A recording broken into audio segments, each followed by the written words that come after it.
ರಾಧಾಪುರಂ ಎಂಬ ಗ್ರಾಮದಲ್ಲಿ ಗೋಪಾಲ್, ಆತನ ಹೆಂಡತಿ ರಾಧಿಕಾ ಮತ್ತೆ ಅವರ 7 ವರ್ಷದ ಮಗಳು ರಕ್ಷಾ ಒಂದಿಗೆ ಇರ್ತಿದ್ರು. ರಕ್ಷಾ ತುಂಬಾ ಬುದ್ಧಿವಂತೆ. ಒಂದಿನ ರಾತ್ರಿ ರಕ್ಷಾ ಮನೆಗೆ ಹೋಗ್ತಿದ್ದ ಸಮಯದಲ್ಲಿ ಒಂದು ಮುದುಕ ಗಂಡು ದೆವ್ವ ಊರಲ್ಲಿರೋವ್ರನ್ನೆಲ್ಲ ಸಾಯಿಸೋದನ್ನ ಕಣ್ಣಾರೆ ನೋಡಿ ಭಯಪಟ್ಟು ಅಲ್ಲಿಂದ ಓಡುತ್ತಾ ಮನೆಗೆ ಹೊರಟೋದ್ಲು.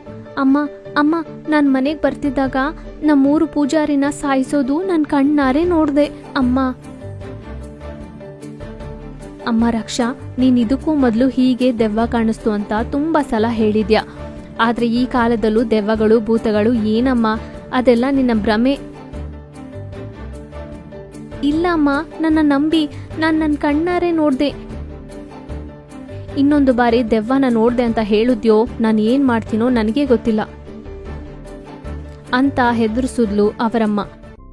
ಅದಕ್ಕೆ ರಕ್ಷಾಗೆ ಏನು ತೋಚದೆ ಅಲ್ಲಿಂದ ಹೊರಟೋದ್ಲು. ರಾಧಿಕಾ, ಯಾಕೆ ಹಾಗೆ ರಕ್ಷಾ ಒಂದಿಗೆ ಕೋಪವಾಗಿದ್ಯಾ ಹೇಳು? ಆಕೆ ಹೇಳೋದ್ರಲ್ಲಿ ನಿಜಾನೂ ಇರಬಹುದು. ನಿಮ್ಗೇನು ಗೊತ್ತಿಲ್ಲ, ಸುಮ್ನಿರಿ ಅಂತ ಅಲ್ಲಿಂದ ಹೊರಟೋದ್ಲು. ಅಪ್ಪ ರಕ್ಷಾ ರೂಮ್ಗೆ ಹೋಗ್ತಾರೆ. ರಕ್ಷಾ, ನಿಮ್ಮಮ್ಮನ ಬಗ್ಗೆ ನಿನಗೆ ಗೊತ್ತಿರೋದೇ ಅಲ್ವಾ, ಯಾವಾಗ್ಲೂ ಹಾಗೆ ಕೂಗಾಡ್ತಿರ್ತಾಳೆ.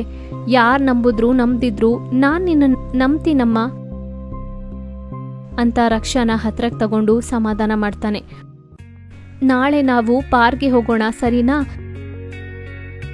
ನಗುತ್ತಾ ಸರಿಯಪ್ಪ, ಅದಕ್ಕೆ ನೀವಂದ್ರೆ ನನಗೆ ತುಂಬಾ ಇಷ್ಟ ಅಂತ ಅಂತಾಳೆ ರಕ್ಷಾ.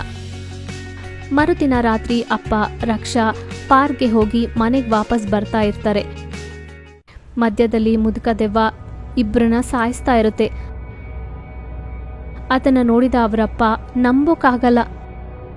ಅಂದ್ರೆ ರಕ್ಷಾ ಹೇಳಿದ್ದು ನಿಜನೇ ಹಾಗಾದ್ರೆ ಅಂತ ಮನ್ಸಲ್ಲಿ ಅನ್ಕೊಳ್ತಾ ಇರ್ತಾರೆ.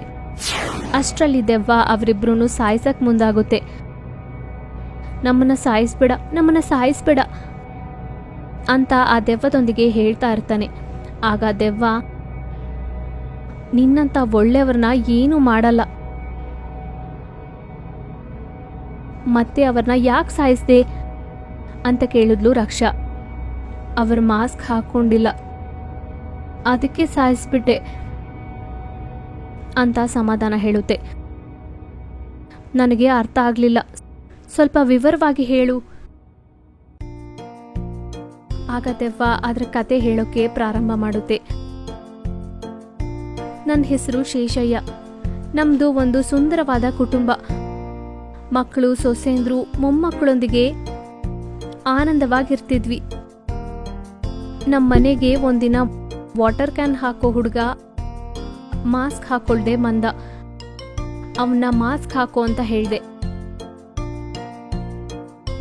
ಮಾಸ್ಕ್ ಹಾಕೋ ರಾಜು, ನೀನ್ ಮಾಸ್ಕ್ ಹಾಕೊಳ್ಳೋದ್ರಿಂದ ನೀನೊಬ್ನೇ ಅಲ್ಲ, ಮಿಕ್ಕಿದವ್ರೂ ಸುರಕ್ಷಿತವಾಗಿರ್ತಾರೆ. ಇಲ್ಲ ಅಂದ್ರೆ ನೀನ್ ಮಾಡೋ ತಪ್ಪಿಂದ ಮಿಕ್ಕಿದವ್ರಿಗೂ ತೊಂದರೆ ಆಗುತ್ತೆ. ಶೇಷಯ್ಯ ಹೇಳಿದ ಮಾತುಗಳನ್ನ ರಾಜು ಕೇಳಲಿಲ್ಲ. ಅದೂ ತುಂಬಾ ನಿರ್ಲಕ್ಷ್ಯವಾಗಿ ಸಮಾಧಾನ ಕೊಟ್ಟ. ಮಹಾಮಾರಿ ಬರ್ಬೇಕು ಅಂದ್ರೆ ಮಾಸ್ಕ್ ಹಾಕೊಂಡ್ರು ಬರುತ್ತಯ್ಯ. ಆತನು ಹೇಳಿದ ಮಾತುಗಳು ಲೆಕ್ಕ ಮಾಡದೇ ಇದ್ದು ತಪ್ಪು ಮಾಡಿ ನಾನು ಮಹಾಮಾರಿ ಕೈಯಲ್ಲಿ ಮರಣಿಸಿದೆ. ಆಗ್ಲಿಂದ ದೆವ್ವವಾಗಿ ಯಾರಾದ್ರೆ ಮಾಸ್ಕ್ ಹಾಕೊಳ್ಳಲ್ವೋ ಅವ್ರನ್ನ ಸಾಯಿಸ್ಬಿಡ್ತಿದ್ದೀನಿ. ನೀವೂನು ಊರಲ್ಲಿರೋರ್ಗೆಲ್ಲ ಮಾಸ್ಕ್ ಹಾಕೊಳ್ಳಕ್ ಹೇಳಿ. ಯಾರಾದ್ರೆ ಮಾಸ್ಕ್ ಧರಿಸಲ್ವೋ ಅವ್ರನ್ನೂ ನನ್ನ ಕೈಯಲ್ಲಿ ಸಾಯಿಸೋದು ಖಂಡಿತ ಅಂತ ಹೇಳಿ ಅಲ್ಲಿಂದ ಮಾಯ ಆಗೋದ. ಆಗ ರಕ್ಷಾ ಅವರಪ್ಪ ಊರಲ್ಲಿರೋ ಎಲ್ಲಾರ್ಗೂನು ಮನೆಗೂ ಹೋಗಿ ಹೇಳ್ತಾರೆ ಮಾಸ್ಕ್ ಹಾಕೊಳ್ಳೋಕೆ. ಅಷ್ಟೇ ಅಲ್ಲದೆ ರೇಡಿಯೋಲಿ, ಟಿವಿಲಿ, ಸೋಷಿಯಲ್ ಮೀಡಿಯಾಲಿ ಪ್ರಚಾರ ಮಾಡಿ ಎಲ್ಲರಿಗೂ ಗೊತ್ತಾಗೋ ಹಾಗೆ ಮಾಡ್ತಾರೆ. ಇನ್ನು ಆಗ್ಲಿಂದ ಊರಲ್ಲಿರೋರೆಲ್ಲ ಮಾಸ್ಕ್ ಹಾಕೊಂಡು ಆ ಮಹಾಮಾರಿ ಕೈಗೆ ಸಿಗದೆ ಸುರಕ್ಷಿತವಾಗಿರ್ತಾರೆ.